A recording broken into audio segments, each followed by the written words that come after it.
Lord God, we just want to praise you.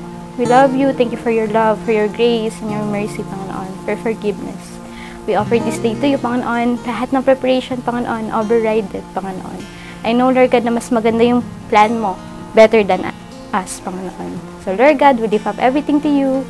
In Jesus' mighty name we pray. Amen. Di ko pipigilan. Jehani, do you take Jo Marie here present as your lawful husband according to the rite of our Holy Mother Church? I do. Do you give yourself to him as his wife? I do. Do you accept him as your lawful husband? I do. Na Ako kasi hindi ko siya kilala. Unang kita ko sa kanya, nung nag-Zoom meeting kami para bentahan siya ng insurance. Tapos, hindi niya to alam kasi sobrang pakipot ako nung panahon na yun eh. Nung nakita ko siya sa video, parang dun ko na, tapos parang, alam, cute pala na ito.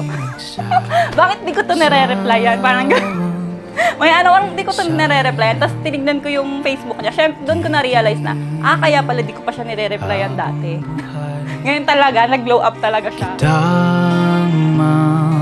My ex-girlfriend, Anna. We waited long for this day, and happy ako na nandito na tayo. This is the day, wifey. Finally, I'm officially your hubby. Sa wakas, makakapag-over na tayo together, travel together, anywhere we want, anytime we want. It's not just my promise, but a commitment to you, that I will do everything to give you peace, make you safe, and help you through tough times. Dito lang ako palagi para suportahan ka. Mahal na mahal kita. Thanks God you gave me honey. I love you, my wifey. Hindi kita gugutumin.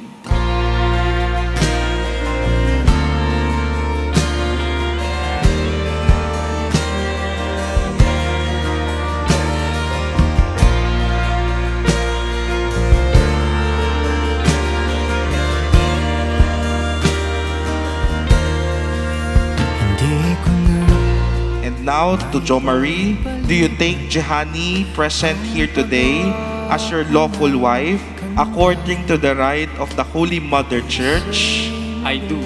Do you give yourself to her as her husband? I do. Do you accept her as your lawful wife? I do. Mula ng iyong tenga, hayaan mong yakapin kita. Wifey, yun. Gusto ko lang siguro kung magsasorry ako para doon sa mga bagay na minsan pag mainit ang ulo ko, minsan harsh yung mga words ko, ganyan. Gusto ko magpasalamat kasi dumating ka sa akin and nagkaroon ng ng direksyon ng buhay ko. Salamat. And love na love kita. And promise ko sa'yo na gagawin ko sa lahat para maabot natin yung mga pangarap na binubuo natin. And lagi kita susuportahan sa lahat ng gusto mo nangyari. Love you. Habang buhay kong itong awitin,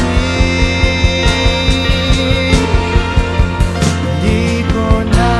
As partners, pinapromise ko sa'yo na ako yung magiging biggest fan mo, magiging support system mo, at ibibigay ko yung buong tiwala at pagmamahal ko sa'yo. Ganon din sa mga magiging anak natin. In the future, di pa naman natin pinaplano, pero syempre dadating tayo doon. Pinapromise ko na yung family natin, yung peace, love, ang magiging priority ko sa buhay ko. Yung peace and love para sa family natin. Syempre, para sa'yo at sa mga future na magiging anak natin. Jo Marie, Jehani, nagsasama kayo hanggang sa katapusan ng panahon niyo. Dasal natin sila, mga kapatid. Sana bigyan sila ng Diyos ng karunungan. Kasi pag may karunungan ka, kapag may katalinuhan ka, alam mo paano magdesisyon para sa ikabubuti ng pamilya mo. At inihiling din natin, basbasan pa nawa kayo ng Diyos. Magkaroon nawa kayo ng malulusog ng mga anak at naway maging liwanag kayo sa madilim na sanlibutan.